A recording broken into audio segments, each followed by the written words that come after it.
Hey, it's Antonio. Welcome back to my channel. Let's have some fighting words. In this video, I want to talk about Kell Brook and what's next for him after his demolishing of Amir Khan. So in this video, I just want to talk about the possible matchups that could possibly be coming down the road. Now, granted, Kell Brook says he's feeling great after his win over Amir Khan, which was a great win. It was a great old-fashioned looking Kell Brook, big, strong, demolishing, rolling over Amir Khan.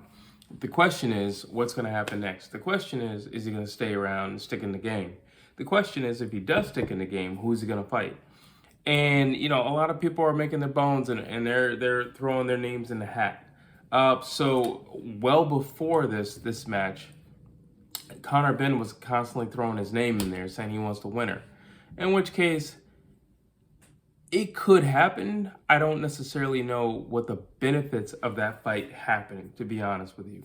But it could happen. After the fight, it was interesting because it was Chris Eubank who was saying, hey, let's get it going. Now, the thing with that is Chris Eubank is bigger than, you know, Kell Brook, and it just gets funny all over again. I don't fancy Kell Brook's chances against Chris Eubank. I don't necessarily think he would do a horrible job against Conor Benn. However, I think if he were to fight Conor Benn's a lot younger, you know, a lot less mileage. I believe over the course of the fight, he would wear Kell Brook down. So that would be my concern if he fights Conor Benn. Not to mention, there's just really nothing to gain from fighting Conor Benn. You know, like, yes, he has a name, but he has a passed down name. So there's just not a whole lot to gain from that. At least Chris Eubank has a more solidified name on his own outside of his father. So out of the two, okay, I would say Chris Eubank is a lot more likely. That being said, the most interesting name that has popped up as of recently was Keith Thurman. Now we're talking. Now you're talking about somebody who's in your weight class. Now you're talking about somebody who's had a career, you know, not necessarily up and down, but in terms of being plagued with, you know, bruises and surgeries, he's had an up and down career. So, okay, I can see that. You know, Kell Brook had an amazing fight against Amir Khan. And there are people, you know, like myself, who believe that Keith Thurman had a great fight against Mario Barrios. Although he did not put down Barrios or put out Barrios, I still think it was an amazing fight, and it was a great comeback. He looked great, he moved well, and it was all power. Now, if you were to put Keith Thurman and Kell Brook together, I think that's an amazing fight. I really do.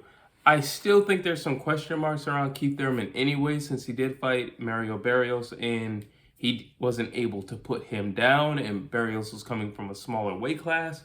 So I still think that there's some question marks around how far Keith Thurman can go in the second half of his career. I don't really know. I mean, this fight could possibly answer that, but then again, you know, Kell Brook is potentially damaged. Now, Amir Khan is not as big a puncher as Keith Thurman. Okay. So again, I don't really know. And you can't really gauge much from the Amir Khan fight with Kell Brook in terms of his situation around here.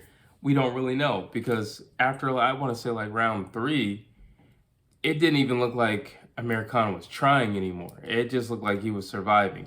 You know, I spoke about this in my prediction that he had already checked out. I believe if you say the words retirement out loud as a fighter, you're not only mentally checked out, but it's already in your head, like, do I need this? Do I want this? Do I want to be in here? Do I want to be running in the morning?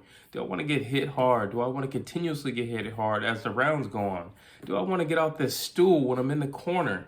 You know, and all those things playing. And it looked like he was answering a lot of those questions in the fight. So it's hard to gauge how much damage Kell Brook can take, because Amir Khan didn't give him a whole lot of opposition, to be honest with you. So I'm not really sure. At the same time, I don't know if Keith One Time Thurman is still Keith One Time Thurman. He was throwing bombs against Barrios, but still, he couldn't put the smaller Barrios down. So I don't know if he's still One Time.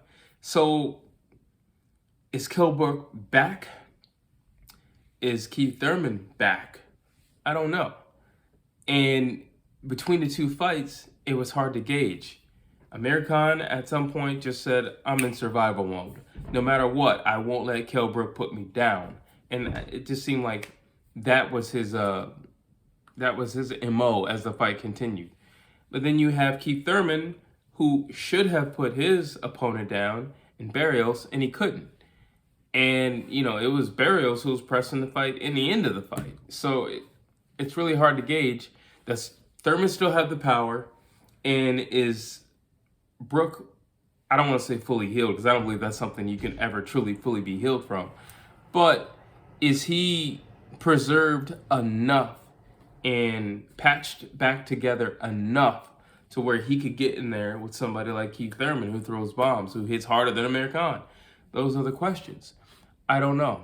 I really don't know. There was once a point where, just throwing all the names in the pot, there was once a point where it was mentioned that Floyd Mayweather wanted the winner of Brook and Khan. Now, that's a no-brainer. If you get a Floyd Mayweather fight, you take it. So that's as simple as that. If you get a Floyd Mayweather fight, you take it. You're going to bank, and you can ride off to the sunset. It's clear that Kell Brook does not have a ton of fights left in his career. At best, and I'm stretching, at best, maybe 3 fights left. Maybe. So, and that's really 2 to 3 fights left. Maybe. Now, that being said, if of the 2 to 3, if a Mayweather fight were in there,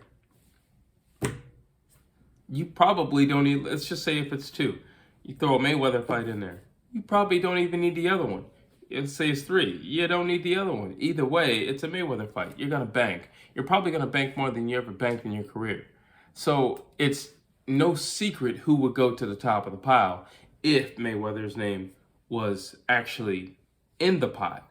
I don't really know. At this point, it's all speculation. Mayweather still has his little exhibition with, I believe his name is Money Kicks or something like that, in Dubai. So once that gets settled and taken care of, and Floyd, I guess, assesses how well he does, I do know that he's been sparring a lot of young dudes, and he's been sparring hard and heavy. So we'll have to see about that. But for right now, like I said, Kell Brook's stock is through the roof. He looked amazing, and you can tell that his stock went through the roof because everybody is trying to get a piece of Kell Brook right now. And, I mean, of all places, you want to get a piece of Kell Brook right now, especially in the UK. You're talking about riding high. You're talking about the pride of Britain right now. He's got that stamp on his back. So it's going to be interesting to see what happens next and what, just kind of rolls out in the weeks to come, because I'm pretty sure there's going to be an announcement. Kell Brook did say he wanted to take some time. He wanted to go home and just kind of chill out with his family and talk with his wife and his team. And then we'll see what happens. So I'm expecting, next 2-3 weeks, we should be hearing an announcement or something along those lines. But I want to know what you have to say about this. Do you think that Kell Brook should fight Conor Benn, Eubank Jr., or Keith One Time Thurman? I don't have to say Floyd Mayweather, because obviously, if Floyd Mayweather's name is in that pot, it's clear. We all know where he's going, and I don't blame him. But drop your comments down below. I want to hear what you have to say. And as always, please like, please share, and please subscribe to my channel.